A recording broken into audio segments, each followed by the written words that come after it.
Veja no ICL Notícias, segunda edição.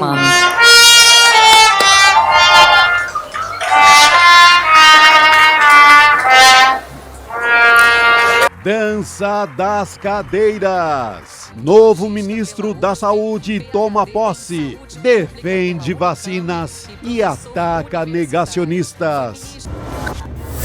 Sem vacina? Não! Com surto de sarampo nos Estados Unidos, pesquisadora defende vacinação obrigatória para americanos entrarem no Brasil. Já é hora do Brasil começar a pedir certificado de vacina para sarampo para qualquer norte-americano. Unidos contra Trump, a aliança liderada por Brasil derruba candidato dos Estados Unidos e emplaca novo secretário-geral da OEA. O ICL Notícias, segunda edição, está no ar.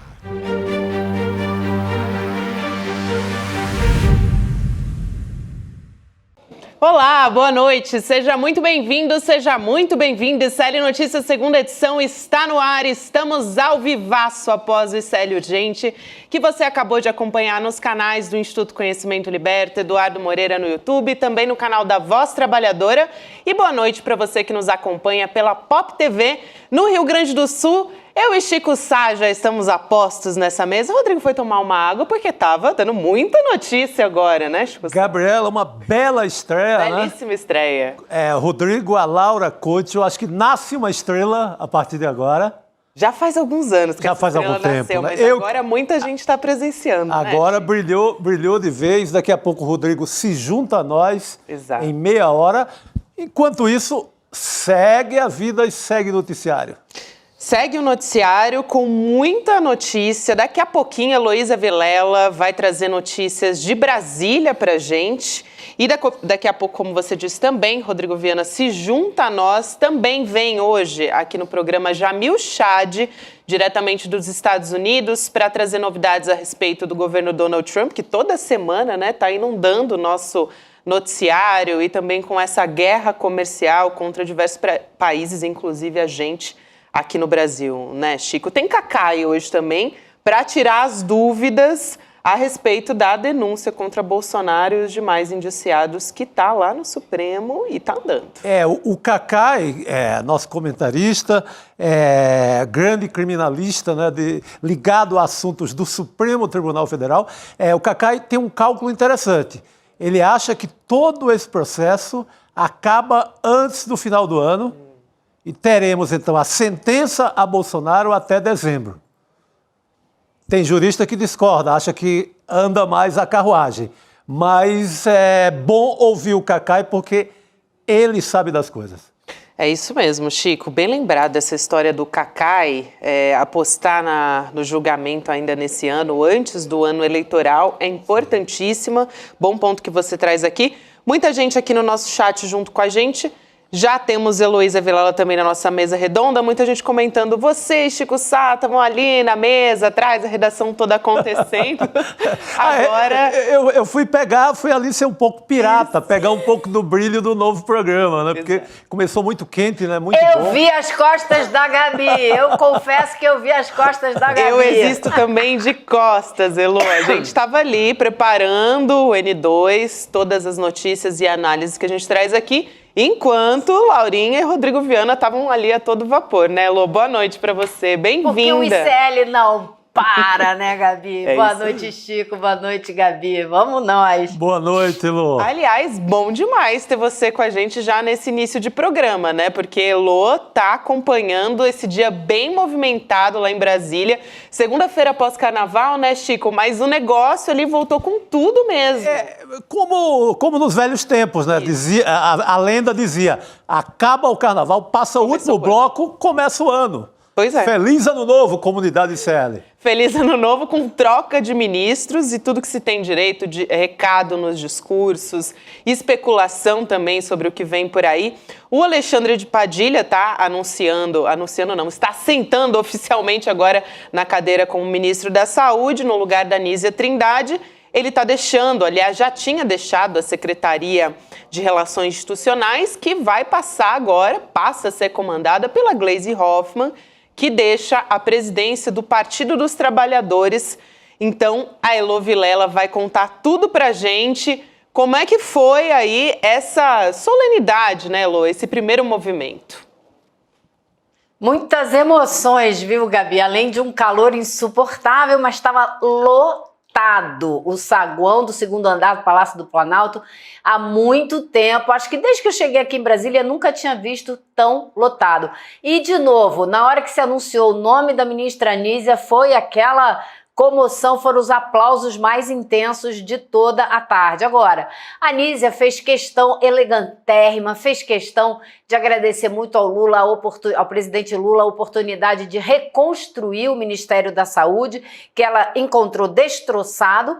Ela também falou com muito orgulho que teve um prazer enorme de ser a ministra do SUS, destacou todo o trabalho que foi feito nesses 2 anos, e relembrou que o importante para ela é o compromisso com a saúde pública, com o combate à desigualdade, com a produção de um país que tenha mais saúde para as populações que são mais invisibilizadas. Foi um discurso incrível. E ela chegou no finalzinho do discurso e deu mais um toquezinho. Ela não reclamou do governo em momento nenhum. Ela só elogiou o presidente Lula por ter tido a oportunidade de ser a primeira mulher à frente do Ministério da Saúde, destacou que ela também foi a primeira presidente mulher da Fiocruz. Agora, ela disse que tem certas coisas que não se pode aceitar, e eu tenho certeza que a Gabriela Varela tem esse vídeo na agulha para mostrar pra gente. Lógico, né, ela fez um discurso de despedida ali, ela passou por ataques machistas enquanto estava comandando a saúde. Vamos trazer aqui o vídeo da ex-ministra, agora ex-ministra Anísia Trindade? Vamos lá. Ainda que o sentimento predominante em mim seja a satisfação por ter feito parte da equipe do presidente Lula e ter servido ao meu país, não posso esquecer que durante os 25 meses em que fui ministra, uma campanha sistemática e misógina ocorreu de desvalorização do meu trabalho, da minha capacidade e da minha idoneidade.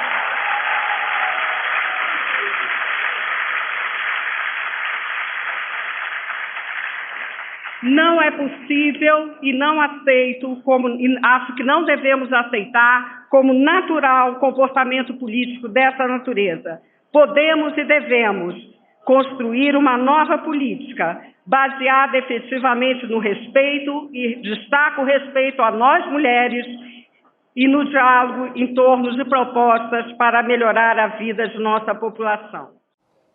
Aí, Elo, a fala da ministra Anísia. Olha, Chico, eu quero o seu primeiro comentário, porque eu vi comigo de perto, eu ouvi o barulho dos aplausos, mas eu queria saber o que você achou, Chico. A Anísia, 200% certa, ela foi atacada desde o primeiro dia. Eu lembro da turma do Arthur Lira querendo o cargo, que já queria o cargo desde o começo do governo, que queria o Ministério da Saúde, porque é um ministério com muito dinheiro, um ministério com caixa, aqueles caixas que o Centrão fica de olho, né? O caixa que faz o Centrão crescer o olho.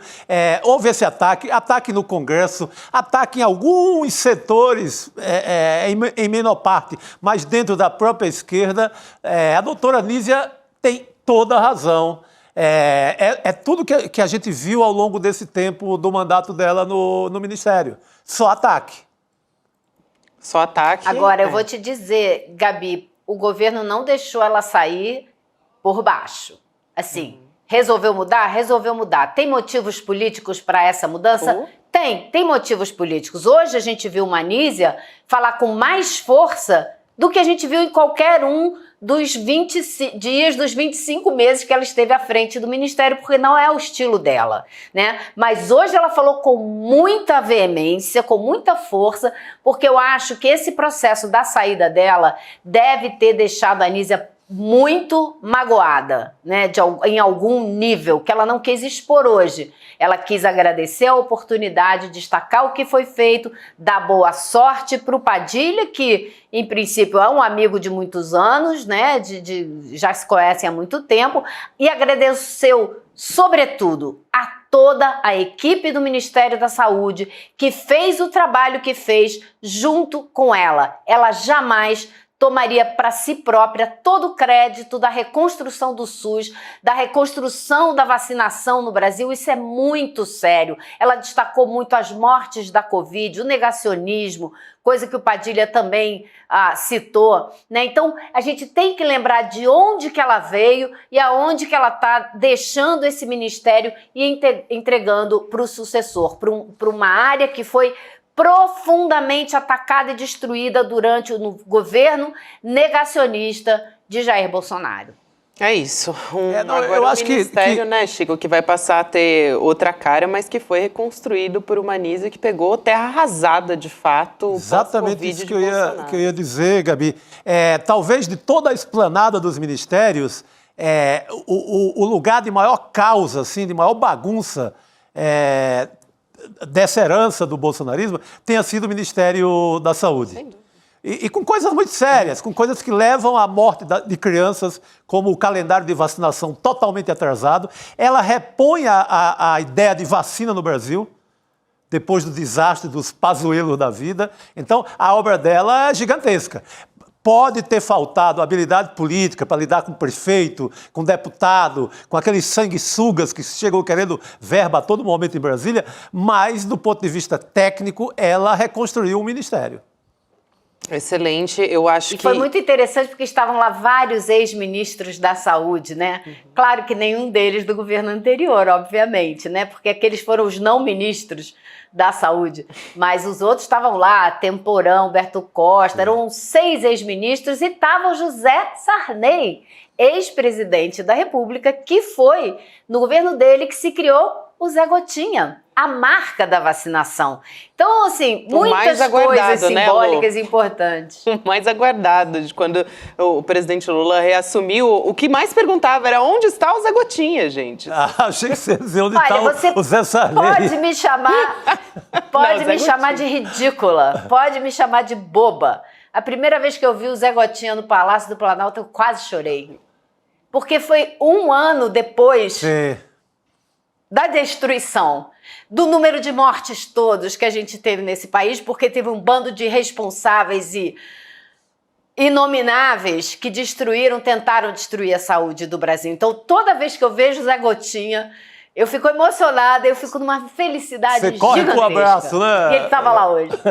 Corro pro abraço. Muito bom. Eu entendo esse sentimento. Eu também fiquei muito emocionada quando a gente teve a volta do Zé Gotinha, depois de tudo que a gente passou, né? Porque é isso, a gente olha agora nessa retrospectiva, enfim, a gente olha até com bom humor, né? Tem ali o Zé Gotinha, sempre traz assim, um clima muito ameno nessas campanhas, né? Nesses projetos que são anunciados, mas a gente sabe tudo que a gente viveu nesses anos de pandemia com o Bolsonaro. Não foi nada fácil. E esse trabalho que Nísia fez e que não foi reconhecido não foi nada fácil. Então, acho que ela fez um discurso importante e já estava saindo muito altiva, né, quando tinha anunciado.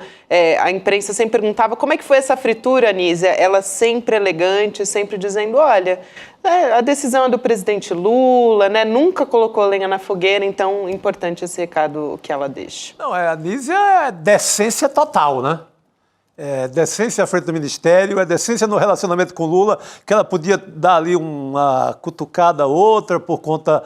não é fácil a situação, ela deixa o ministério depois de um sucesso. O que faltou na avaliação, né, do Planalto é a parte política, talvez essa parte do relacionamento. E agora, como começa a se pensar em campanha eleitoral, em um outro tipo de governo, talvez o Padilha consiga ser mais politicão, digamos, no modelo que o partido quer, que o governo quer. eu não acho nem que é política, eu diria que é marketing, sabe? Faltou a ela essa veia de marketing, de propaganda, que não é o estilo dela, né? Realmente não é. Então, é nesse sentido que eu entendo a troca, e apenas nesse sentido. É isso aí, Elu. Muito bom, Elu. Contigo Você também. disse tudo. Eu acho que vale a pena a gente trazer também, a gente teve o 8 de março agora, esse final de semana, né? A gente teve essa fala importante da ex-ministra da Saúde e também, na posse da Gleisi Hoffmann, a gente teve a trilha sonora em homenagem às mulheres. Então vamos ver esse vídeo também e a gente volta a comentar a respeito disso. Vamos lá. Gleisi Hoffmann.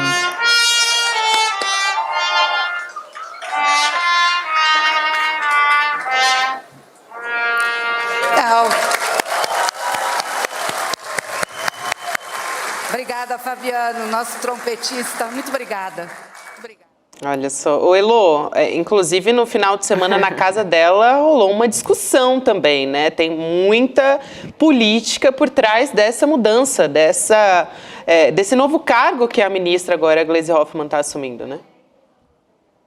Com certeza. Bom, eu só queria destacar, Gabi, para quem não percebeu, para quem não acompanhou, né, e não ouviu, o povo lá cantou junto, Mulher Brasileira em Primeiro Lugar. Essa é a música que o trompetista tocou, então acho que é importante a gente explicar. Agora, o tema mulher foi um tema, assim, pontuado por todos os discursos, até pelo próprio Alexandre Padilha, que destacou as mulheres da vida dele, que muito o ensinaram, etc, etc. Então foi um tema que estava ali permeando todas as conversas. E quando tocou esse trompete, tinha uma senadora sentada ao meu lado que disse assim: muito bacana a homenagem, mas nós queremos cargo, nós queremos posição de poder, né? Porque eu acho que ela estava um pouco implicada com a saída da Anísia, inclusive. Então, ela deixou muito claro que é bacana homenagear, mas é bacana dividir os lugares de poder também. Mas vamos lá, na casa da Gleisi. Na casa da Gleisi aconteceu... lógico, para tudo, evidentemente. Então, na casa da Gleisi aconteceu... Gleisi, que até poucos minutos atrás era presidente do PT, agora é ministra do governo, fez uma reunião na casa dela para discutir a sucessão dela própria, né? Quem será o próximo presidente do PT e tudo. E aí o presidente Lula participou dessa conversa. E a mídia toda soube um pouquinho do que aconteceu ali. E aparentemente foi um quebra-pau danado, porque essa corrente majoritária, eu conversei hoje com uma pessoa que faz parte dessa corrente, não quer o Edinho Silva, que foi prefeito de Araraquara, que é aparentemente o escolhido do presidente Lula. Estava lá hoje, inclusive, na cerimônia. Muito requisitado pela imprensa, mas não chegou perto de ninguém para falar nada, porque eu acho que a hora dele é hora de ficar quieto para ver se não dá problema a sucessão da presidência do PT. Mas disse que foi um quebra-pau danado na reunião, na frente do presidente Lula, que foi algo assim bastante desagradável e que então o PT não está conseguindo assim fechar acordo, está bastante dividido com relação à sucessão da Gleisi Hoffmann. Mas, por outro lado, né, gente, isso não é novidade dentro do PT, vamos combinar? Existem correntes lá dentro muito firmes, muito distintas e que estão disputando o poder. O Edinho Silva não é do grupo da Gleisi Hoffmann, grupo esse que se recusa a entregar 2 cargos importantes. O da Secretaria do Tesouro, né? Quem segura o cofre do PT, que é a Gleide, hoje, tá lá nesse lugar, e que é o do grupo da Gleisi Hoffmann, e a parte de comunicação, que está com a turma do Tato. E eles querem manter essas 2 áreas. E Edinho já disse para um e outro que não vai ser rainha da Inglaterra, que se ele assumir a presidência do PT, ele vai trocar os cargos. Então estamos nesse imbróglio que precisa ser sanado o quanto antes melhor, porque o partido precisa se unir e se preparar para uma difícil campanha eleitoral que teremos pela frente. Ô Chico, eu queria até recomendar, né, na Folha de São Paulo, o Celso Rocha Barros fez ali um longo relato dos bastidores do que acontece, né, e de qual é o jogo de poder. Ele escreveu um livro uma biografia sobre o PT, Então é muito entendido desse assunto.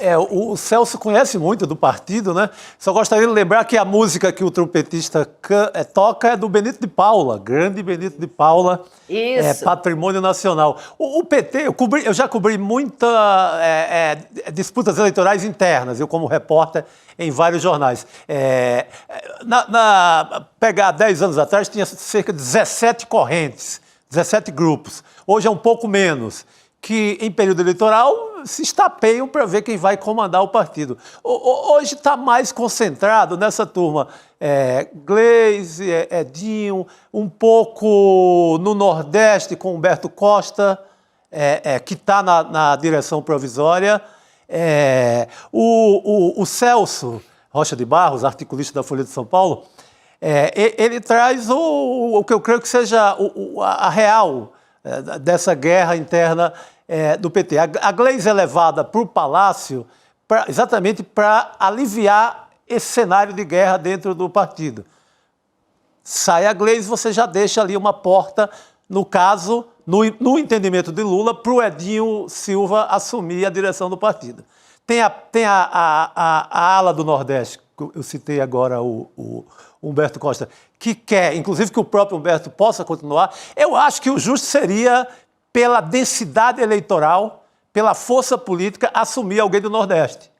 O Edinho é um grande cara, é um belo articulador, perdeu a eleição, a eleição que estava na mão em Araraquara, não tem densidade eleitoral. Se for por quem tem gente por trás, quem tem voto, deveria ser um presidente do Nordeste. É o PT do Nordeste hoje que faz festa na rua, é o PT que consegue colocar gente na rua para mobilização. Não vejo o PT do Sudeste com essa densidade eleitoral para estar no comando do partido. Aliás, só um parênteses aqui, antes de passar para Elô, quando ele perdeu a eleição, o Edinho lá em Araraquara, quando ele passou pela derrota, vários lugares assim, na imprensa já manchetavam o futuro presidente do PT. Assim, era neste nível, assim. Ele é tido como o favorito do presidente ali Lula. na articulação do Lula, na cabeça do Lula, ele é quase natural o presidente. Mas eu acho que se o partido quer ser forte de novo, tem que atender a uma sintonia eleitoral. Quem tem voto, quem faz festa na rua, quem bota aquela multidão vermelha na rua? O PT do Nordeste. Isso aí. Eu acho que seria simples. E a gente não sabe exatamente o que está na cabeça do presidente Lula, né? Porque a palavra dele tem muito peso, obviamente, dentro do partido, mas é o que você disse, a Gleisi indo para o ministério, para uma posição tão importante, né, não é um ministério qualquer, ela abre caminho, é como se ele já tivesse contemplado essa tendência do PT, esse grupo que a Gleisi representa. E aí seria possível que o Edinho ficasse, mais o PT do Norte e Nordeste está brigando muito para que não volte para São Paulo a direção do PT. Que eles têm que ter o direito também de ficar com essa direção. Então tem muita briga aí ainda pela frente para ver como que isso vai se desenhar. Bela disputa adiante. Vamos ver como é que vai se desenrolar essa história. Eu queria também mudar um pouquinho a pauta, puxar, de certa forma, para a saúde de novo, né, Elô? Mas também da relação do Brasil com os Estados Unidos, nesse caso em específico, porque a gente está falando do caso de um surto de sarampo que os estadunidenses estão enfrentando. A professora e pesquisadora da Fiocruz, a Margarete Dal Como, propôs uma vacinação obrigatória dos estadunidenses, né, que queiram vir para o Brasil. Isso porque lá, né, primeiro porque a Dal Como ela é especialista, ela é cientista, enfim, pesquisadora da Fundação Oswaldo Cruz e uma referência na área, no mundo inteiro. Então, ela falou que existe um movimento que até refletiu um pouco aqui durante o governo Bolsonaro, né, gente, que é aquela história de não quererem se vacinar. Então, é um negacionismo muito forte nos Estados Unidos e acabou culminando num surto de sarampo lá nos Estados Unidos. A gente tem 200 pessoas infectadas e 2 pessoas morreram. Nenhuma delas estava vacinada, justamente. Então, olha o perigo que nos ronda também em relação a esse negacionismo da saúde. A última morte em relação ao sarampo, né? Morte por sarampo tinha acontecido em 2015 nos Estados Unidos, então 10 anos depois a gente está vendo alguma coisa tão grande como essa, né? Um surto de sarampo nos Estados Unidos como a gente está vendo agora, é só agora. E a gente teve um caso, né, de surto em 2019, com mais de 10 mil casos, mas agora a gente está vendo de novo surgir algo desse tamanho novamente. Então, Elo, eu queria te ouvir sobre isso, mas mais do ponto de vista de como isso pode afetar a nossa relação com os Estados Unidos, né, por conta, claro, do Donald Trump e dessa guerra comercial. Mas é muito importante, sim, que o Brasil esteja atento a tudo que está acontecendo, né? Eu vejo como uma medida correta esse alerta da Margareth. Eu também. Eu conversei rapidamente lá no Palácio com a Jandira Fegali, a deputada, que é médica, né? E ela me disse, olha, a Margareth Dalcoma é uma tremenda autoridade, ela está certíssima. Tem que pedir mesmo recibo de vacinação de sarampo para entrar no Brasil, porque senão eles vão trazer a doença para cá. Porque você corre risco, né, de contaminação aqui. E os Estados Unidos têm um agravante horroroso agora. Eles têm na Secretaria de Educação o Robert Kennedy Jr., que é um negacionista de primeira hora. Ele escreveu um artigo num jornal de saúde da infância, coisa de 10 anos, dizendo que vitamina A é que é bom para enfrentar o sarampo. Então, teve uma médica do Texas que estava tratando de uma pessoa quando ela disse, não, mas eu estou tomando vitamina, minha filha está tomando, eu acho que era criança, estou dando vitamina A, bastante vitamina A para ela, para não vai ter problema com esse sarampo, ela vai se recuperar. Aí a médica levou aquele susto e falou, nossa, se tem uma família fazendo isso, é porque tem mais. E começou a correr atrás, e realmente... Então, esse tipo de comportamento, esse cara foi alçado a ministro, é o cargo equivalente a ministro da Saúde dos Estados Unidos, o cara que negava a vacina da Covid, né, que trabalhou contra, dizia que ela tinha um monte de problemas e etc.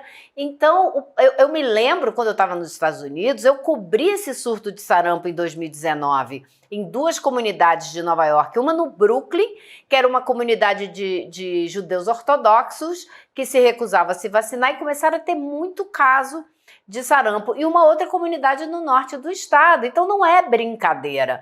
Então, se eles quiserem tratar isso como um caso de tomar vitamina A, eles que se cuidem e que tomem vitamina A, mas não devem trazer a doença para cá. Então tem que cobrar, sim, carteirinha de vacinação. Para em vários lugares do mundo, você só entra se você tiver tomado a vacina da febre amarela, porque o lugar tem foco de contaminação. Mesma coisa sarampo, você não vai trazer sarampo para cá, obrigada, não, deixa ele aí no seu país, entendeu? Eu acho que tá certa. A proposta dela tá muito correta. E vou mais uma vez bater nessa tecla, Chico, porque se dependesse do Jair Bolsonaro, cada um vacina se quiser. Gabi, a gente teve ameaça de volta do sarampo aqui na gestão do Pazuello, na gestão do Bolsonaro aqui no Brasil. A Argentina, Elo, tá com corre esse risco também no momento, pela mesma razão dos Estados Unidos. Desconfiança, descrença e campanha contra a vacinação. Então, se você abre aeroporto aí para chegar esse povo todo, o Brasil corre risco. É uma loucura, né? Como que isso virou uma pauta ideológica da extrema-direita? Mas o Kennedy Jr., ele diz, tudo bem, vacina pode até ajudar, mas é uma questão de escolha pessoal. Cada um vacina se quiser. E é óbvio, né, que não existe vacina que funcione se só 3 pessoas tomarem e o resto da população não tomar.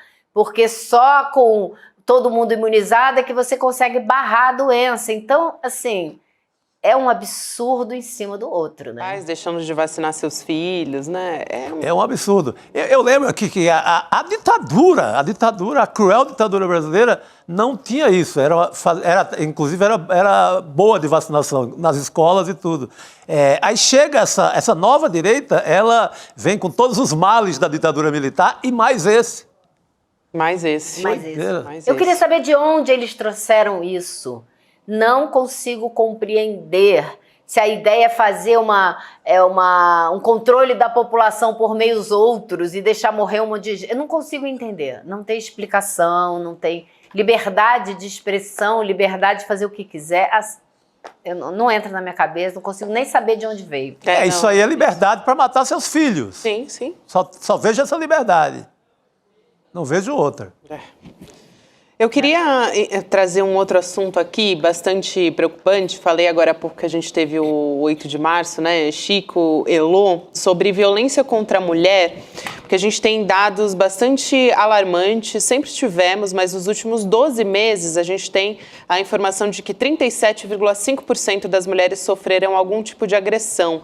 Isso é um dado do Fórum Brasileiro de Segurança Pública, que trouxe esse levantamento, indicando que em 67% desses casos, os parceiros ou ex-parceiros são os responsáveis pela violência. Então, 9 a cada 10 agressões contra mulheres foram testemunhados. Foi a primeira vez que a pesquisa fez essa pergunta, por isso é tão importante a gente trazer aqui.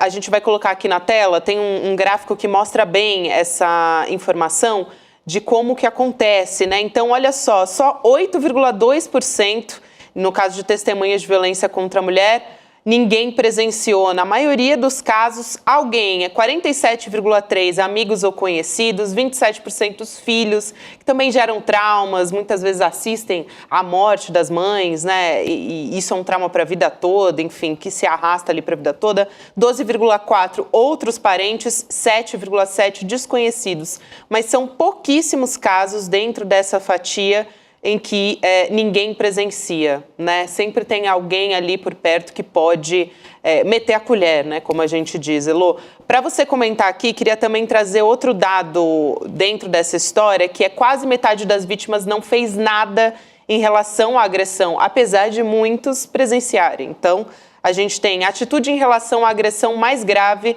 sofrida nos últimos 12 meses. 47,4% não fez nada, 33,8% procurou ajuda com amigos, família ou igreja e 25,7% procurou órgão oficial. Então, a maioria das vítimas, né, nesse caso aqui que a gente está trazendo, não fez nada, provavelmente por medo ou por estar submetida ali à violência patrimonial. Tem tantos e tantos casos, né, Elô? Eu queria pensar junto com vocês o seguinte: por que tantos casos, 67% dos casos, onde as pessoas presenciaram, né, parentes, amigos, e não fizeram nada? De onde vem isso? É só medo do agressor? Ou é, talvez, aquela ideia de que a mulher pertence àquele homem e ele pode fazer com ela o que quiser? Não que a pessoa pense exatamente com essas palavras, mas que isso seja o que está, assim, permeando essa atitude de não fazer nada. Não sei se pode ser algo assim, eu queria saber o que vocês acham. Olha, eu vi aí a presença da igreja muito forte também, né? Na procura. As mulheres procuram a igreja, ou o pastor, ou o padre, para confessar, para contar, relatar o que está acontecendo dentro de casa.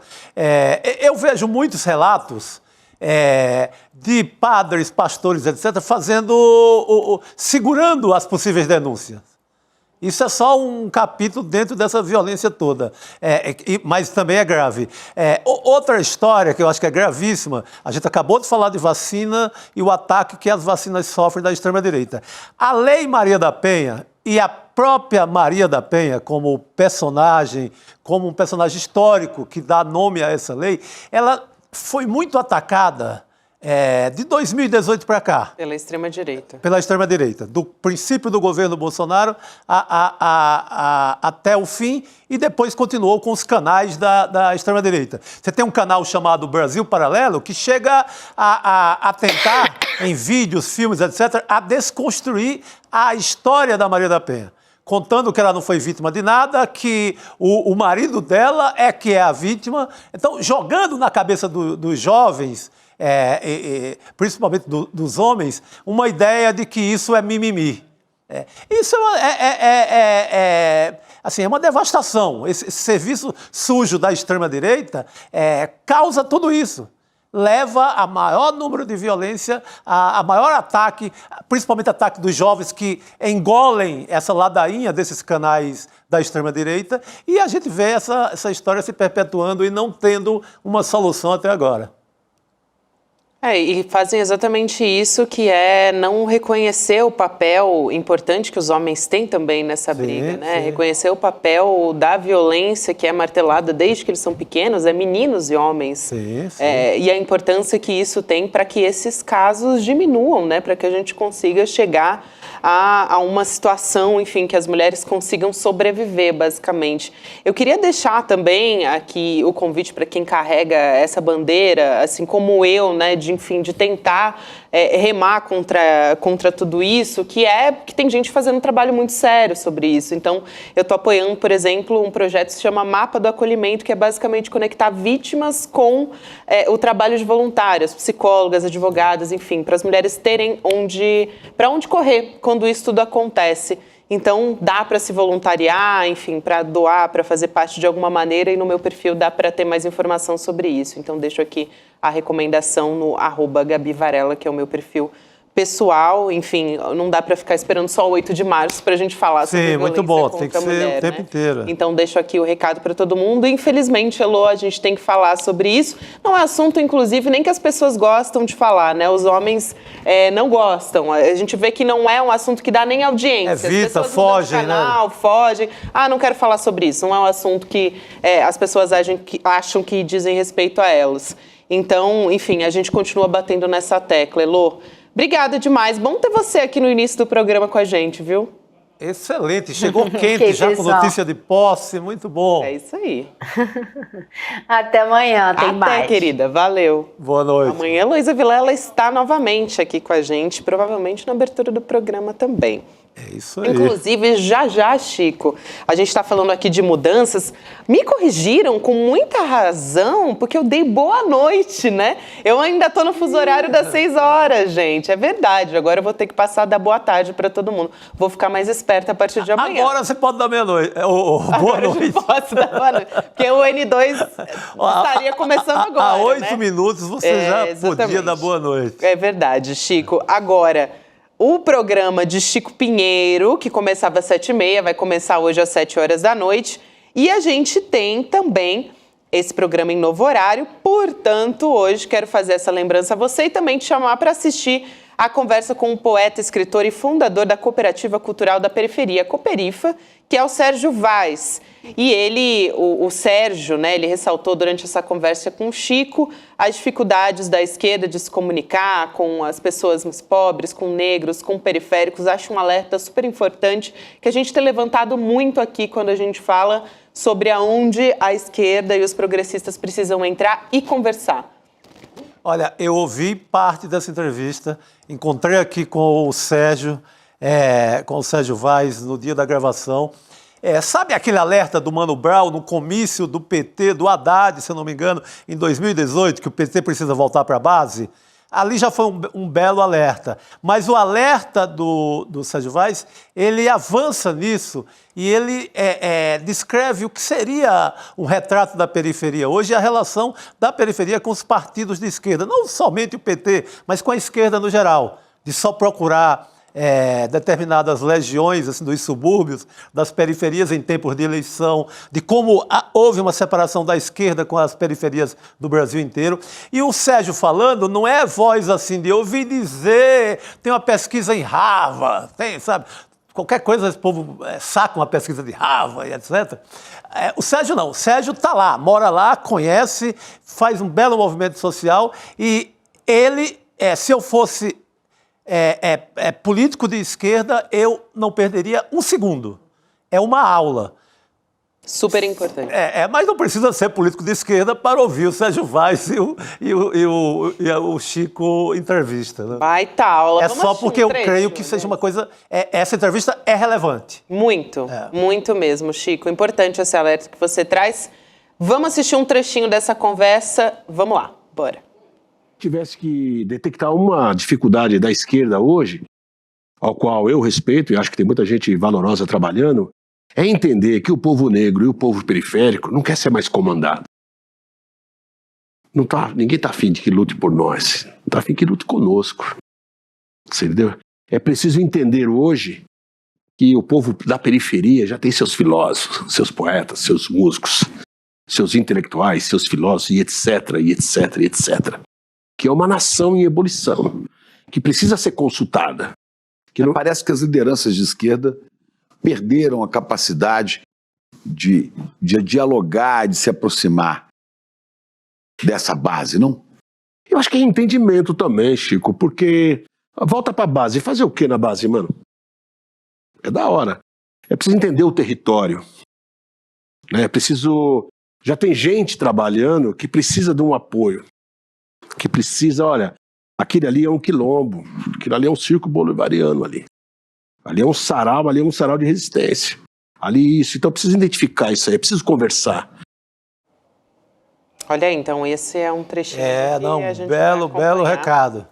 Então, em novo horário agora, a partir das 7 horas da noite, a gente acompanha essa conversa completa. O Chico Pinheiro entrevista logo depois do ICL Notícias segunda edição. Agora também está em novo horário por conta do ICL Urgente, que começa às 5 da tarde, a gente vem às 5h30 e o Chico Pinheiro Entrevista começa às 7 horas da noite a partir de agora. Lembrando que também tem grupo do WhatsApp para você receber o link quando o programa estiver começando, icl.com.br/Chico.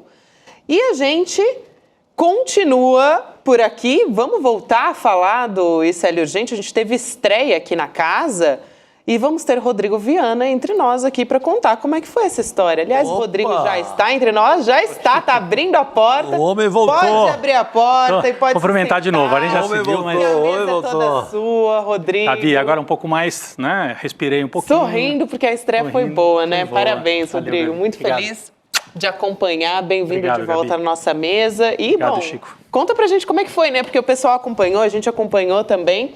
Mas nos bastidores foi correria hoje, hein? Muita correria, porque, bom, a ideia é essa mesmo, né? É. Então a gente fazer um programa que fica em cima das notícias da última hora. E 4 horas da tarde pintou a história dos mercados nos Estados Unidos despencando, né? Porque o Trump falou que o país pode entrar em recessão. Então a gente foi atualizando o programa assim na hora de entrar. Mas é isso que dá também a temperatura alta, que a ideia é essa mesmo, a gente trazer a notícia em cima da hora e depois o ICL Notícias segunda edição, né? Aqui o nosso N2, com um pouco mais de análise mesmo, né? Como a gente já fazia, mas cada vez mais com essa característica, né? Excelente. Você, Parabéns, Laura estreou cumprindo a missão que é dar essa temperatura. E obrigado, porque a gente até herdou uma audiência boa aí, viu? Foi boa, né? Continuamos. Agradecer a todo mundo que nos acompanhou aí. E é interessante isso, né? De puxar o horário do ICL para a tarde. Então a gente começa às 5 horas. Antes disso ainda tem o rolê, a reprise do rolê.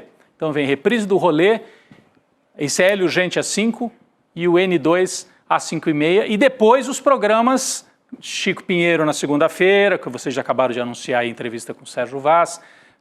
Depois, às terças-feiras, amanhã, estreia o programa Precisamos Conversar, com a condução da Ju Baroni, e às quartas-feiras, o Provocação Histórica. Então, a gente puxa a nossa grade para a tarde, né? A gente já tinha a manhã consolidada, a gente tem a noite, e agora a gente começa um pouquinho mais cedo, avançando também para a tarde. Eu gostei muito, achei que o formato ficou legal, e a Laura Coach, uma parcerona aí ao vivo, né? Grande estreia. É uma maravilha. Traz jovialidade também para o programa. Bom, né, demais, jovialidade dinâmica também, nessa troca entre vocês, foi muito bacana, muita gente elogiando o formato aqui no chat, Rodrigo dando parabéns pela estreia. O pessoal acompanhou e elogiou bastante, gostou bastante.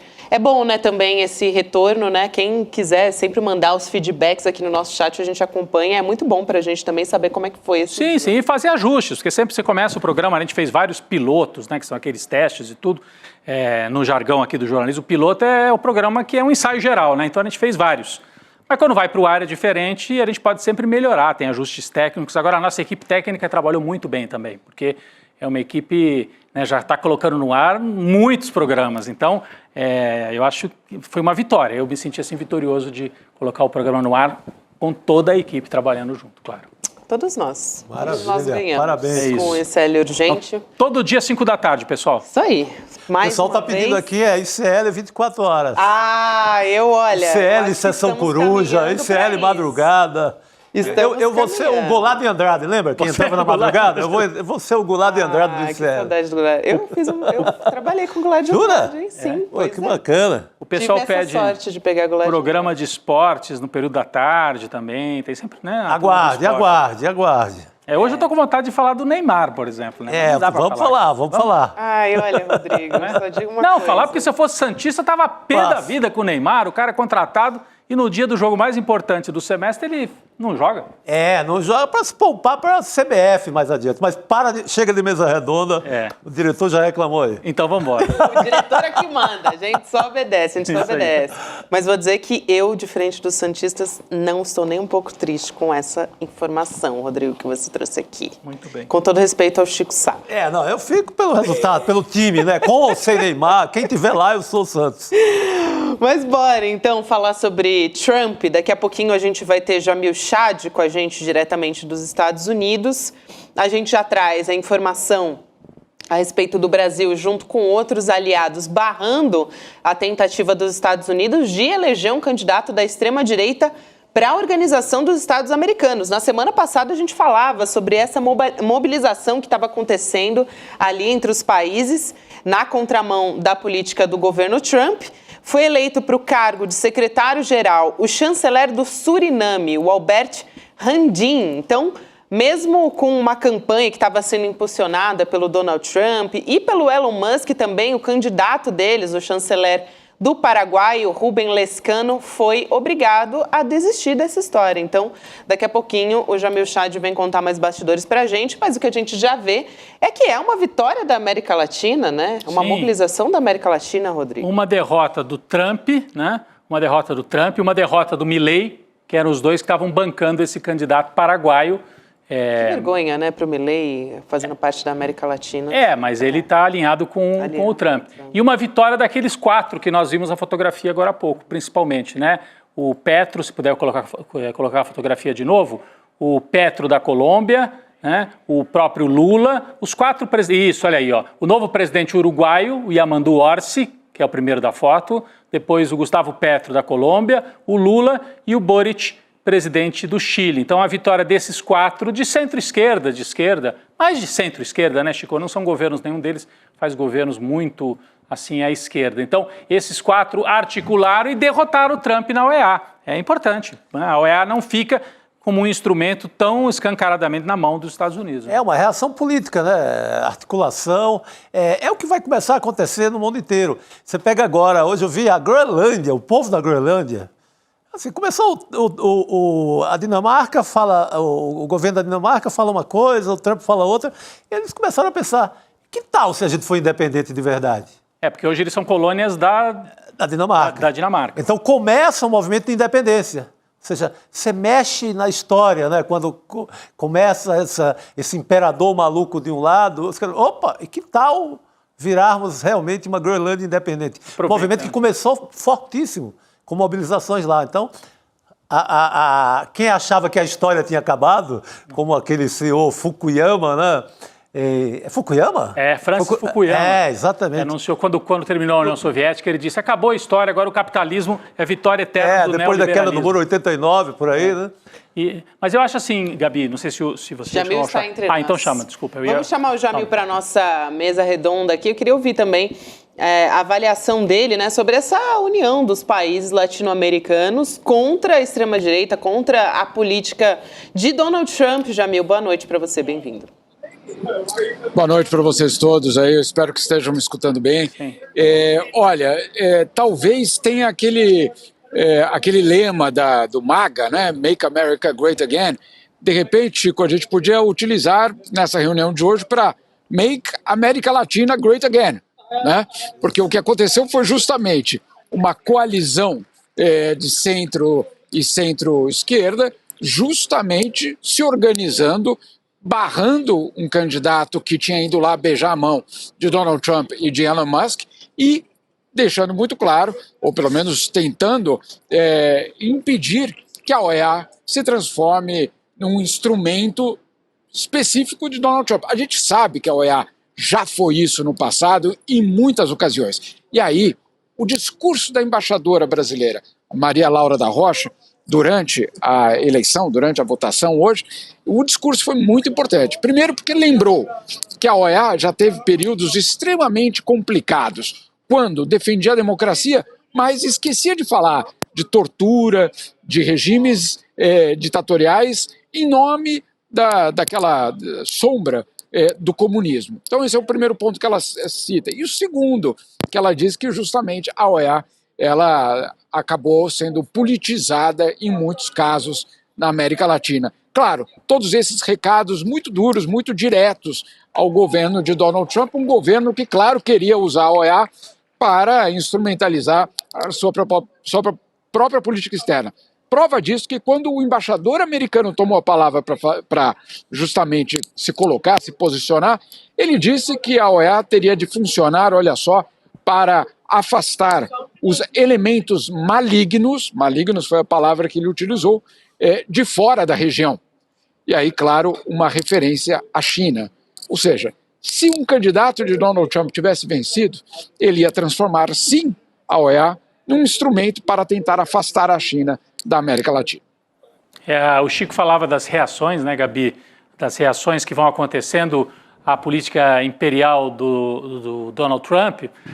Bom, os Estados Unidos já tinham política imperial antes, mas é uma nova maneira de fazer essa política imperial. A reação é mais a isso. E eu chamo a atenção, a gente destacou bastante também no ICL Urgente, a manifestação no México, né? Foi impressionante o que aconteceu no México, milhares de pessoas na rua, a presidenta mexicana Sheinbaum também mandou um belo recado, sem confrontar, né? Ela saiu assim como conciliadora, agradecendo, os Estados Unidos iam colocar tarifa, depois voltaram atrás, é uma vitória, mas ela mandou o recado, isso aqui é um país independente, isso aqui é um país que tem sua soberania e nós vamos negociar e respeitar todo mundo. Mas botou povo na rua, né? E aí mostra que o Trump vai ter dificuldade, que é povo na rua na Groenlândia, povo na rua no México e as articulações que acabaram derrotando o candidato dele na OEA também, Gabi. Aliás, Rodrigo, acho que tem tudo a ver com esse assunto, uma apuração do nosso Jamil Chad sobre a relação entre Brasil e China, na mira também do governo Trump.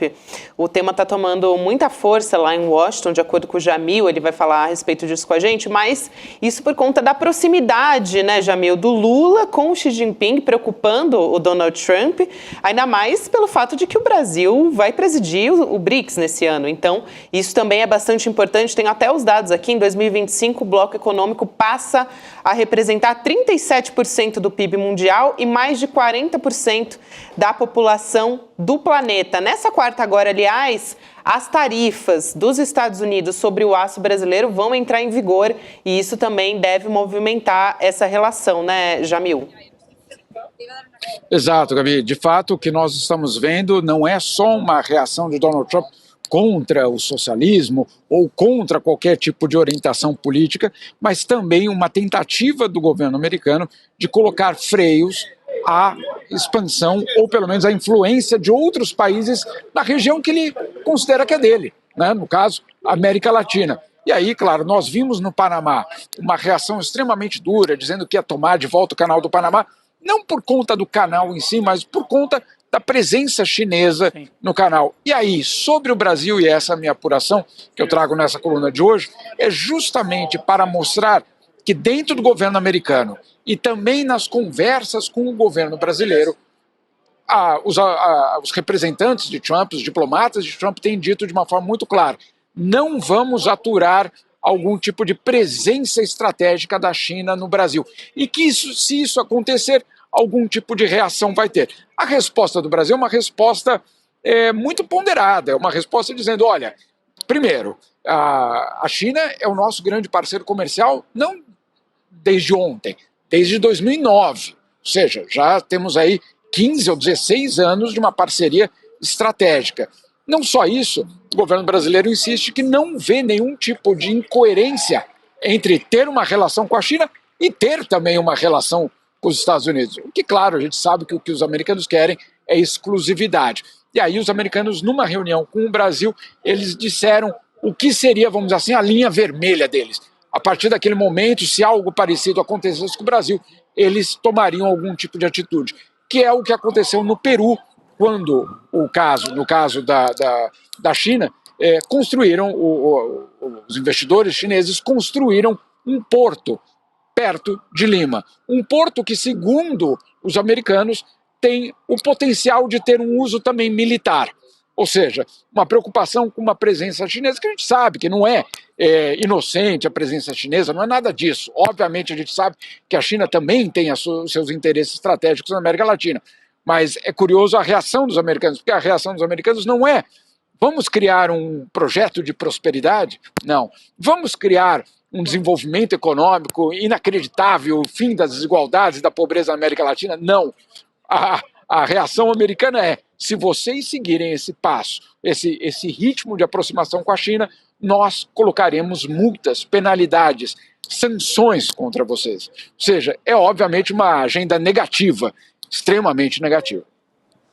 Só que os caras vão chegar muito tarde nessa reação do governo dos Estados Unidos. É tarde. Você vai lá, sei lá, vai para o interior do Ceará, você tem o maior parque de energia solar do mundo em andamento, lá numa cidade chamada Milagres, o nome é simbólico. De quem? Da China. Milagres? Milagres, no interior do Ceará, na região do Cariri. Você pensa em construção da ponte Salvador-Itaparica, quem vai fazer provavelmente a construtora chinesa. Você pensa no túnel Guarujá-Santos, talvez a maior obra de infraestrutura daqui por diante no Brasil, candidatíssima à empresa chinesa. A fábrica da Ford, que a Ford abandonou na Bahia, sim, né, fechando centenas de empregos e milhares indiretos, quem que ficou com a fábrica no lugar? Chineses. Então, talvez seja um pouco tarde. Rodrigo, não só bastante tarde, Chico, como estruturalmente muito difícil. Como é que você desfaz esses contratos? Como é que você desmonta contratos de investimento que são feitos, a gente sabe muito bem, 10, 20 anos, né, com créditos, inclusive, que são muito estendidos ao longo do prazo. No caso, Rodrigo, dessa fábrica da Ford, eu acho extremamente simbólico o que aconteceu ali, né? A Ford era, obviamente, a grande bandeira, vamos dizer assim, da Revolução americana, da Revolução Industrial Americana, da expansão americana pelo mundo. O modelo Ford, inclusive, era um modelo de produção absolutamente inovador. Fordismo, dá até o nome, absolutamente, né? A segunda Revolução Industrial. Inaugura uma era industrial importantíssima no mundo. E aí, o que temos, a Ford se retirando basicamente do Brasil e aquela mesma instalação, aquela mesma fábrica, ou seja, as paredes daquela fábrica ocupadas literalmente pelos chineses. E não mais com um carro do século XX, mas um carro do século XXI, um carro elétrico. Ou seja, tudo absolutamente simbólico dessa transformação. Chico tem toda a razão. Quando eles chegarem à América Latina, Chico, se não for pela ameaça, dificilmente vão ganhar, obviamente, ou reconquistar algum tipo de espaço. A OEA fazia parte disso, reconquistar a OEA para, obviamente, pressionar, sancionar, colocar multas, etc., etc., para voltar a ter algum tipo de controle na região, o que, obviamente, não vai ser o caso em 4 anos de governo Trump, a não ser que, e esse é o grande, obviamente, o perigo, soberanias sejam violadas e outros princípios fundamentais das relações internacionais também sejam violados. É aí muito, muito grave se isso tudo acontecer, obviamente. É isso aí. É isso. Inclusive, a gente está vendo o Jamil hoje num cenário um pouco diferente. Está na Universidade de Colômbia, né, Jamil? Inclusive, por um motivo bastante importante, o Jamil foi acompanhar uma coletiva de imprensa dos advogados de um ativista palestino que foi preso no último sábado. A prisão do Khalil, né, parte, inclusive, de uma escalada do presidente Donald Trump para tentar reprimir manifestações pró-Palestina nas universidades. Isso está acontecendo por lá e o Jamil vai poder explicar melhor para a gente essa história. Conta para a gente, Jamil. Talvez vocês estejam até ouvindo o barulho, porque a coletiva de imprensa continua, não só a coletiva, como os discursos de vários professores da própria Universidade de Colômbia, aqui no campus, falando 2 aspectos. Primeiro, vamos só, para quem não conhece essa história, o que aconteceu foi que esse ativista palestino, que era estudante da Columbia University, ele foi preso no sábado sob a alegação de que ele era um dos organizadores daqueles protestos, aqueles acampamentos que foram realizados na universidade ainda no ano passado. Ele alertou a universidade que os agentes da polícia estavam no campus, a universidade não atuou e no sábado ele foi preso. Não sei se vocês também viram essa notícia, isso aconteceu no mesmo momento que a Columbia University perdia 400 milhões de dólares em financiamento, basicamente, do governo federal americano, por ter permitido que protestos pró-palestinos tivessem acontecido aqui no campus. É muito impressionante essa história, principalmente, né, Gabi, vindo de um governo que fala que é o absolutista da liberdade de expressão. Né? O Elon Musk diz que ele é o absolutista da liberdade de expressão. Depende para quem, né, gente? A gente conhece essa história. A liberdade de expressão para os meus, não para aqueles que, obviamente, vão questionar o que eu estou dizendo ou o que eu penso. E aí, obviamente, nós temos aí uma situação dramática, isso é inédito, um estudante palestino sendo preso por ter organizado essa situação. Ele foi preso no sábado e hoje aqui ao meu lado, basicamente está tendo uma coletiva de imprensa dos advogados, mas não só dos advogados, dos professores judeus da Columbia University. Essa é uma delas, essas são as imagens um pouco mais cedo, justamente, se vocês estão vendo aí as placas, dizendo judeus de Nova York contra a deportação. Essas são pessoas que obviamente estão ligadas com a universidade, nem todos, na verdade não é nem todos, a maioria deles não são, a maioria não é de origem palestina, muitos, inclusive judeus, insistindo, professores, acadêmicos, líderes, inclusive, de alguns dos departamentos aqui da Columbia University, dizendo de uma forma clara que isso é extremamente perigoso. Esse aí que vocês estão mostrando agora na foto, ele acabou de dizer uma frase que, obviamente, a gente pensa que a gente está em outro lugar do planeta, quando ele diz o seguinte, que por anos os acadêmicos da Columbia University fizeram abaixo-assinado, declarações, reuniram recursos para ajudar acadêmicos, os estudantes, no Irã, na China, em lugares, obviamente, onde a liberdade de expressão não vinga, não tem espaço, e que agora eles estão tendo de lidar com isso no seu próprio território. E dizendo de uma forma também bastante, eu diria, forte, que, claro, esse é mais um passo em direção a um autoritarismo aqui nos Estados Unidos. Muito bom. Eu acho que vale a pena a gente dizer também, foi o tema principal do ICL Urgente, né, Rodrigo, sobre como está a movimentação das bolsas dos Estados Unidos caindo depois do Trump não descartar, não desconsiderar uma possibilidade de recessão, né, na atividade econômica dos Estados Unidos. Eu estava acompanhando agorinha os números dos principais índices lá nos Estados Unidos. Quais você tem aí, Rodrigo? Que eu tenho aqui também. Não, então fala você, Gabi. Eu tenho da S&P aqui, perdendo 2,69%. Tenho o Nasdaq, índice de tecnologia, recuando para 3,99%, Dow Jones caindo 2,08%. Justamente porque o Trump está minimizando, né? Ele está vendo essas oscilações e tal, já deu entrevista falando que não é tudo isso, não fez um diagnóstico, né, de uma possível recessão, mas é fato de que isso pode acontecer e nem ele está descartando isso, né, Rodrigo? Me parece, eu queria... Gabi, Diga, Jamil. Não, eu ia só... Não, Jamil, eu ia dizer que a gente fica na dúvida, parece um pouco a tática do Milei, né? No começo do governo, o Milei falava barbaridades, falava assim, vai ter uma coisa horrível aqui na Argentina, vai quebrar tudo, vai ter recessão mesmo. Né? Parece que ele espalha um certo pânico, porque o Trump e a extrema-direita vivem de um certo pânico. Então, é curioso, porque eu nunca vi presidente anunciar que pode ter recessão no país que ele está começando a governar. De qualquer maneira, é esse temor de recessão, mas eu queria ouvir o Jamil, que está lá, né? Tá sentindo a temperatura lá nos Estados Unidos. Esse temor de recessão fez as bolsas desabarem nos Estados Unidos, agora elas estão em queda com esses números que a Gabi está trazendo, por declarações do Trump. E aqui no Brasil tem reflexos também, mas diga, Jamil. Não, você tem toda razão, Rodrigo. São dois aspectos aí que eu acho que a gente precisa colocar nessa equação dessa queda. O primeiro deles é que na semana passada, gente, foi literal, cada dia era uma decisão diferente e contraditória em relação às tarifas. Então, num dos dias, Trump disse, chance zero de eu negociar com o México e com o Canadá. No dia seguinte, ele anuncia, fiz um acordo com o México, não vai ter mais a tarifa. Ele não diz, naquela declaração com o México, que naquela mesma negociação ele tinha feito um acordo também com o Canadá. Ou seja, não houve a tarifa.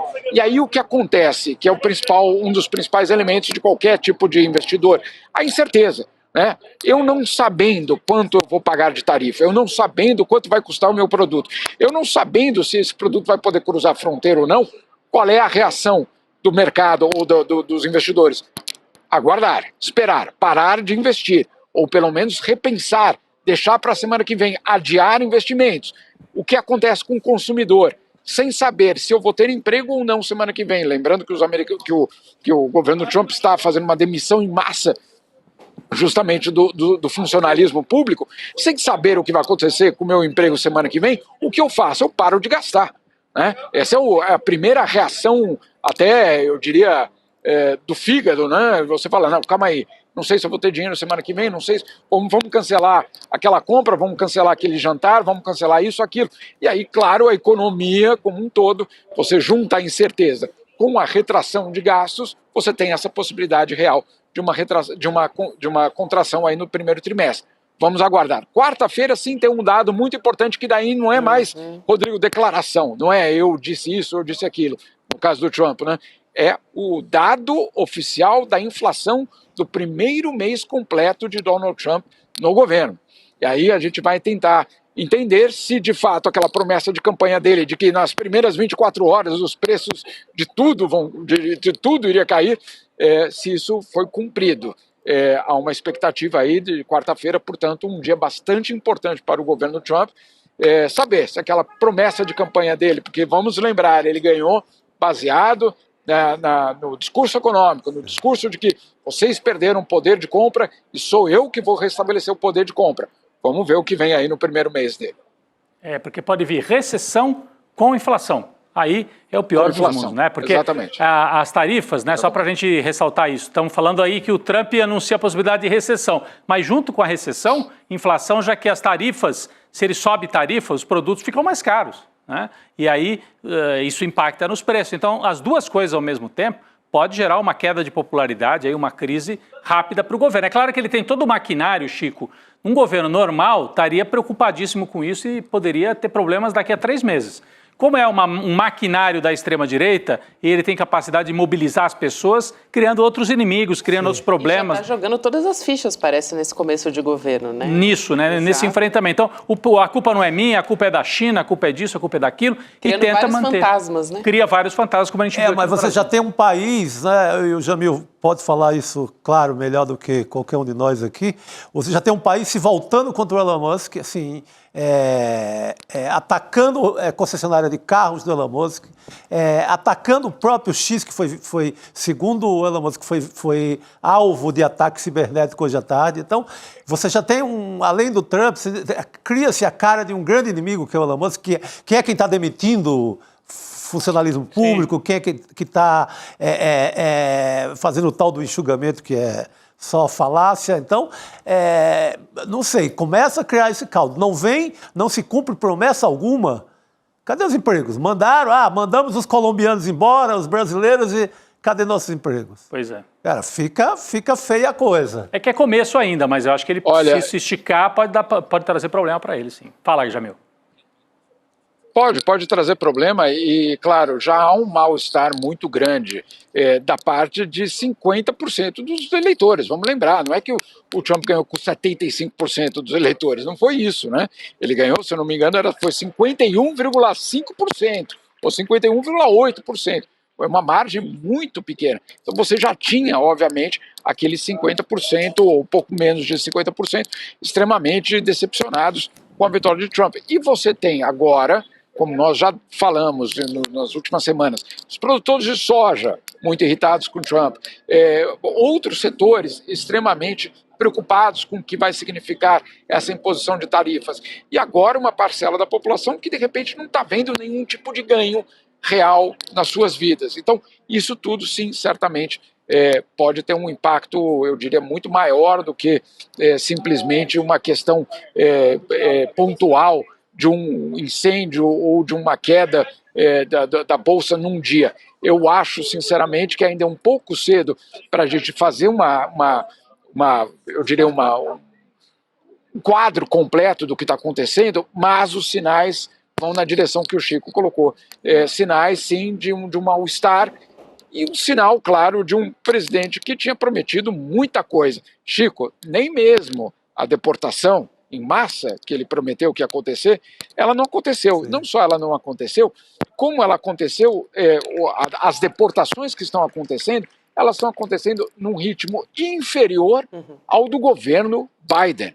Mês a mês, se você pegar os últimos 12 meses do governo Biden e você pegar o primeiro mês do governo Trump, a deportação aconteceu 30% abaixo. Agora, ela é feita com terror, ela é feita com muito medo, ela é feita com muita publicidade, justamente para instaurar o medo naqueles que têm visto e naqueles que não têm visto. No caso, claro, do Khalil, que a gente está aqui justamente na Columbia University, ele tem visto, ele tinha um green card, ele não tinha nenhum problema em termos, vamos dizer assim, migratórios. O que aconteceu é que ele, obviamente, foi falar de algo que para o governo Trump era inaceitável. É isso, Jamil. Com muita gritaria também, né, do Donald Trump, vai continuar assim. A gente vai acompanhar essa semana também. Quarta-feira a gente deve ter novidade a respeito disso e a gente vai se falando, a gente volta a se falar. Valeu, Jamil. Obrigado. Bom trabalho por aí. Bom trabalho, querido. Boa noite para vocês todos. Boa noite. Gabi, só para completar, as bolsas da Europa também despencando, puxadas pela queda nos Estados Unidos. Eu estava acompanhando aqui. Os Estados Unidos você já trouxe queda em vários índices. Canadá também caindo 1,53%, México 2%, mas na Europa, Alemanha queda de 1,69%, França em queda, o mercado europeu, a Bolsa Europeia também 1,59%, então queda generalizada também nas bolsas da Europa por causa dessas manobras desastrosas do Trump. Muito bem, movimentações no dólar aqui também, né? A gente fechou acima de 5,85, né? R$ 5,85 aqui no Brasil, também em meio a todas essas movimentações de recessão. Muito bem, seguindo aqui falando ainda de Estados Unidos, só que mais especificamente de um personagem, né, de resistência e em meio ao que ainda a gente não chamava de extrema-direita, né, mas vamos dizer assim, já falávamos de fascismo. E racismo também. E de racismo também, com certeza. O Muhammad Ali, a gente vai ter a oportunidade de ouvir uma entrevista com a filha dele contando sobre a história do Muhammad Ali como ativista, né, para além de ser um dos maiores lutadores do mundo todo, uma resistência negra muito importante. A Mariam Ali conta sobre a trajetória do pai dela, conversou com o Eduardo Moreira a respeito disso e a gente vai acompanhar domingo agora, né, gente? A gente vai ter a informação, a gente vai ter entrevista, na verdade, nesse domingo agora, se a gente puder colocar aqui na tela, mas dá para fazer inscrição em icln2.com.br para garantir a vaga. Olha só, 16 de março, domingo, 8 horas da noite. Então é essa semana. Se você der uma pausa aí, enquanto está ouvindo a gente conversando aqui, a gente ainda tem muita notícia para trazer. Já vamos falar de Bolsonaro. A respeito... O que você ia falar, Rodrigo? Não, eu ia falar que o Muhammad Ali, às vezes as pessoas olham e falam, vocês estão falando de boxe, eu não entendo nada, não gosto de boxe, não gosto de luta. É política. Mesmo que você não goste, né, do boxe. É um personagem político, né? Nós estamos contando uma história de alguém que usou a sua fama e a capacidade de diálogo com os afrodescendentes nos Estados Unidos, né, Chico, para fazer uma batalha política. Ele se negou ao serviço militar, ele dizia, nós vamos lá lutar pelo império, pelos brancos dos Estados Unidos, enquanto estão matando os afrodescendentes aqui nos Estados Unidos. Tudo isso vai estar contado nessa aula. É muito interessante ouvir a filha dele. É uma lição de história. Você fala, não está falando de boxe, está falando da Guerra do Vietnã. Exatamente. Você está falando de racismo nos Estados Unidos, né? Você está falando de esporte, não esse esporte passivo de achar que aquilo é apenas um gol ou uma cesta. Não, o esporte como agente de mudança no mundo. Exato. A parada séria. É séria, tão séria quanto os atletas dos Estados Unidos que fizeram o gesto dos Panteras Negras numa das Olimpíadas, ou o atleta negro, acho que dos Estados Unidos também, que na Olimpíada lá na Alemanha ganha a medalha colocando por terra a teoria do Hitler de superioridade dos arianos. Então, o esporte e a política se encontram muitas vezes, e aqui nós temos mais uma um exemplo. Então, se inscreva, icln2.com.br, para participar, para acompanhar esta conversa do Edu Moreira. E o Edu virou um estudioso, né? Está acompanhando bastante, entende de boxe e desse aspecto do boxe, tanto o lado esportivo quanto esse aspecto político também, né? Só para trazer aqui, foi o Jesse Cleveland Owens, né? Jesse Owens, exatamente. Jesse Owens. Só para lembrar essa história que desafiou ali o nazismo do Hitler. Exatamente. Excelente essa história, muito boa. Olha a frase do nosso personagem. O impossível não é um fato, impossível é uma opinião. Quem diz isso? Muhammad Ali. Muhammad Ali. Será que o homem encoraja? É isso aí. É uma inspiração. E a filha dele vem recontar essa história pra gente. É isso aí. Em icln2.com.br você garante a sua vaga para assistir a entrevista no dia 16, que é domingo agora, 8 horas da noite. É um programa, né? Já reúne a família lá, assiste com todo mundo. Basicamente uma sessão de cinema misturada com uma aula, tudo isso junto. Muito bom pra gente poder acompanhar. Fica o recado, hein? Aí você para rapidinho, 2 segundos, coloca teu e-mail e já recebe aí a informação, o link para quando a gente começar aqui no domingo, né? Porque domingo a gente fica ali mais tranquilo em casa e já recebe o alerta. Vai começar, hein? Vai começar. Mas olha que legal, eu estava pensando aqui, o ICL, às vezes no meio do noticiário, você está assistindo um noticiário e entra assim, propaganda de cerveja, propaganda de não sei o quê, propaganda de carro. Aqui nós estamos fazendo, né, estamos chamando você, parando um pouquinho o programa para falar sobre o Muhammad Ali. Não é um produto. Não estamos falando de um produto. Não é bet. Não é bet, não é um produto. Para levar seu filho para a aposta. Então, é aula, né, gente? É uma aula, é uma reflexão. Então, estamos fazendo uma pausa aqui, estamos no noticiário, e vamos voltar para as notícias. Mas é uma pausa de outra ordem, né? Que mostra a diferença aqui do projeto. É isso. Nossa, acho muito boa essa sua ponderação aqui, para você continuar junto com a gente. Vamos seguir com o nosso noticiário também. A gente disse que ia falar sobre Bolsonaro, sobre a denúncia, né, contra o Bolsonaro no Supremo Tribunal Federal e também os outros acusados ali no golpe do 8 de janeiro. Quem vai conversar com a gente é o Cacai, porque na sexta-feira acabaram todos os prazos ali para as apresentações das defesas prévias, né? Não das defesas prévias dos acusados pela PGR. Cacai, boa noite para você. Agora a gente quer saber quanto tempo que isso tudo deve levar, né? Como é que vai ser a partir de agora? Boa noite, Gabi, Rodrigo, meu querido Chico.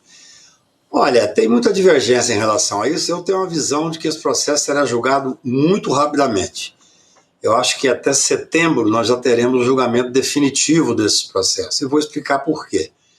Quando foi apresentada a denúncia, que demorou 2 anos, mas que veio, eu disse que o que aconteceria seria o ministro Alexandre iria imediatamente fazer notificação para essa defesa prévia, porque, veja bem, o processo não começou ainda. Só inicia processo, eles só viram réus depois de recebida a denúncia, que é um ato formal de recebimento, para então iniciar a instrução do processo. E eu disse, dentro de 20 dias, estaremos aptos a estar já falando à Procuradoria, porque são 15 dias que cada um, claro, os advogados brigaram para aumentar, mas o regimento é expresso, 15 dias. O Alexandre determinou no mesmo dia a intimação, foi feita imediatamente. Na sexta-feira, todo mundo já apresentou a defesa prévia. O ministro Alexandre deu 5 dias para o procurador-geral. Ou seja, na segunda-feira que vem, nós já estaremos no momento em que o ministro Alexandre vai pedir para o presidente da turma para colocar em pauta o recebimento da denúncia, que poderá ser feito nessa próxima semana ou na outra. Recebi a denúncia, que no meu ponto de vista será recebida à unanimidade, em uma única sessão, eu vou dizer por quê. As pessoas têm que entender. Tem muita gente dizendo, deveria ser no plenário. Deveria. Eu também acho que deveria. Mas agora não dá para ser. Não dá para ser por quê? Porque o regimento desde 2023 diz que o julgamento é pela turma. E nós já temos 381 pessoas condenadas pelas turmas. Não dá para agora pegar um processo e tirar da turma e ir para o plenário. Se os ministros quiserem, eles vão fazer. Vão dar margem a ter vários pedidos de nulidade dos processos que já foram feitos. Então, dentro de 15, 20 dias, nós estaremos aptos a ver o julgamento, que deverá ser numa única tarde, do recebimento das denúncias. Recebida a denúncia, qual é o próprio procedimento? Eu vou ser bem óbvio aqui para quem não tem formação jurídica. E é bom que as pessoas entendam isso. Recebida a denúncia, vai haver uma citação, aí sim, para fazer uma defesa já como réus. O processo já iniciado, é o começo da instrução. É claro, você vai ter... mas agora vão ter 300 testemunhas, isso vai demorar muito tempo. Não, Desde o mensalão, mudou-se a sistemática, a metodologia. Antigamente, os ministros, na minha época, que eu advoguei muito para ministro Supremo, para presidente da República e tal, os ministros ouviam as pessoas. Hoje não. As testemunhas são ouvidas por carta de ordem para os juízes federais.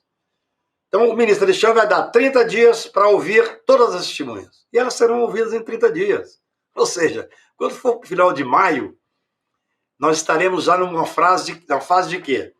A pedido, é claro, cada defesa vai apresentar várias nulidades, preliminares e tal. Gente, é bom que a gente saiba que essas preliminares, na sua grande maioria, já foram julgadas pela mesma turma, pelos mesmos fatos, Chico, em 381 pessoas condenadas. Sim. Então não adianta falar, mas agora não tem competência do Supremo, já está decidido. Mas agora não tem competência da primeira turma, já está decidido. Porque isso já foi decidido para os demais, não pode haver privilégio. Não, mas acontece que o ministro Alexandre tem que se dar por impedido porque houve ameaça de morte. Opa! Quer dizer, então, que quem escolhe quem vai ser o julgador é o réu, é o indiciado, ameaça o Alexandre, eles tiram ele. Aí distribui para o Gilmar. Opa, o Gilmar também é meio danado, tira ele. E vai tirando até chegar em alguém que eles acham mais simpático. Não é assim que funciona o processo penal. As maneiras de impedimento e suspeição são fixadas anteriormente. Não pode ser o réu que vai escolher. Aí tem outra novidade. Não, vamos impedir Flávio Bolsonaro, o Flávio Dino e o Cristiano Zanin. O ministro Flávio Dino já disse, não, eu me acho absolutamente apto a julgar. Então, esse processo poderá estar instruído, deverá estar instruído ainda nesse semestre. Depois é colocar para julgar numa sessão. O ideal seria que fosse do pleno? Sim, se todos os demais tivessem sido julgados no pleno. Eu sempre fui favorável ao julgamento em processo originário no pleno, com os advogados tendo direito à tribuna, ampla defesa e tudo mais. Mas não se pode mudar no meio do jogo. Esse é o mesmo. Os fatos, o que se tem que entender, Gabi, não falo isso com pretensão, não. Falo com experiência de advogado criminal, que advoga no Supremo há 40 anos. O que se tem que entender é que essas teses já foram quase todas decididas. Eu, por exemplo, estão decidindo agora, mas deveria ser primeira instância. Isso já está decidido. O Supremo Tribunal mudou a jurisprudência há muito pouco tempo atrás para entender o quê? Para entender que, mesmo saindo do cargo, o processo continua sendo julgado para aquele tribunal que era o competente à época do cargo. Eu devo registrar que sou contrário ao foro de prerrogativa. Acho que num país republicano não pode haver, sistema republicano não pode haver foro de prerrogativa. Mas em havendo, tem que ter regras. Por exemplo, eu fui advogado de um senador. Ele era julgado, ele era investigado no Supremo Tribunal Federal. Aí ele ganhou o governo do Estado, passou a ser julgado no STJ, processo foi para o STJ. Aí ficou 8 anos, 8 anos, dois governos de Estado. Aí ele saiu do governo para poder candidatar ao Senado. O processo foi para a primeira instância. Isso aí é um caldo de cultura para prescrição. Sim. Você fica indo para um lugar para o outro. O Supremo tem razão ao dizer o seguinte, olha, é o seguinte, vai ter foro? Por mim só teria foro. Presidente da República, presidente do Senado, presidente do Congresso, presidente do Supremo e procurador-geral da República. Todos os demais, republicanamente julgados por um juiz federal. Apenas, Rodrigo, o que eu defendo, e já escrevi sobre isso, é que as medidas cautelares deveriam ser tomadas não por um juiz, que vai dar a sentença, mas tomadas por um colegiado de 3 ou 5 desembargadores. Para que um menino de 20 e poucos anos de idade, que acabou de pegar o cargo de juiz federal, não prenda um ministro da Fazenda e faça uma balbúrdia no país. Entendeu? Mas assim, existe foro privilegiado? Existe, está na Constituição, tem que cumprir. Existe uma regra no Supremo de que o foro continua mesmo depois do cargo? Existe, tem que cumprir. É assim que funciona. Esse julgamento poderá se dar, e eu acho que vai se dar, ainda com o ministro Luiz Roberto Barroso, presidente do Supremo Tribunal Federal, até setembro. Perfeito. É a previsão aí do Cacá. E depois teria haveria espaço para alguns recursos, né? Embargos de declaração, depende, né? Se não for por unanimidade, outros embargos ali, pode esticar um pouquinho até o começo do ano que vem, né? Então as penas, talvez, o cumprimento das penas, a execução, como vocês dizem, né, Cacai, aí talvez ficassem só para o ano que vem, mas você está vários programas já, várias vezes aqui, repetindo essa data, setembro, né? Que você acha que é perfeitamente possível terminar em setembro esse julgamento inicial. Agora, tem outro dado importante, Cacai, que deixa muita gente preocupado. O Hélio Gaspari trouxe na coluna dele nesse final de semana, e é alguém que conhece muito esse meio militar, o meio da tigrada, como ele chama ali, dos torturadores, ou seja, conhece o entorno do Bolsonaro, e ele diz que, assim, ele banca que o Bolsonaro não vai pagar um dia sequer de cadeia no Brasil, porque já existe um plano de pular ali o muro de uma embaixada, como já fez na embaixada da Hungria recentemente. Poderia ir para a embaixada da Argentina, até Estados Unidos mesmo. Exatamente. Eu achei interessante como ele banca. Ele simplesmente não tem a menor dúvida. O que é que você acha, Cacai? Eu estava em Trancoso, então eu não li o Hélio Gaspari. Eu adoro o Hélio Gaspari. Eu prefiro Trancoso. Eu não li, não. Prefiro Trancoso sem o Hélio Gaspari, né? É claro que essa é uma hipótese, né? O pedido de asilo político, se ele for explicitado, poderá ser motivo de uma prisão preventiva.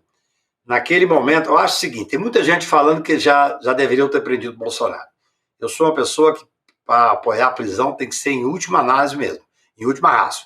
Acho que teve motivos. No momento em que se descobriu o plano para matar o presidente da República, o vice-presidente, e o ministro Supremo, ali era mais do que suficiente para sair prisão preventiva. Optaram por denunciar sem prisão preventiva. Naquele momento em que ele foi e dormiu 2 dias na Hungria, aquilo foi para lá de chamativo, ou seja, é motivo para pensar, esse cidadão quer fugir. Ele já está sem o passaporte.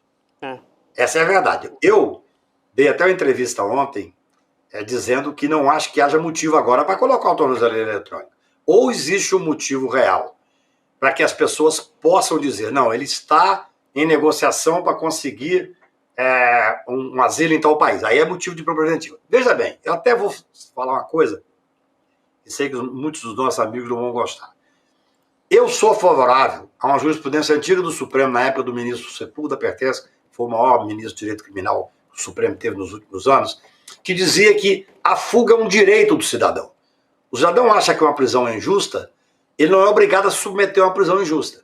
Isso mudou. O Supremo hoje, o Judiciário como um todo, entende que se a pessoa foge ou dificulta através de, por exemplo, não querer ser intimada e tal, é motivo para fuga. Sim.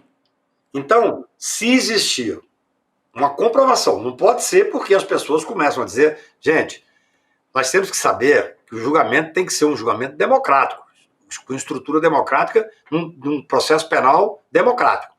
Então, assim, o fato de nós acharmos que ele vai tentar evadir, que ele vai tentar ir para a embaixada, isso não é motivo. É motivo para quê?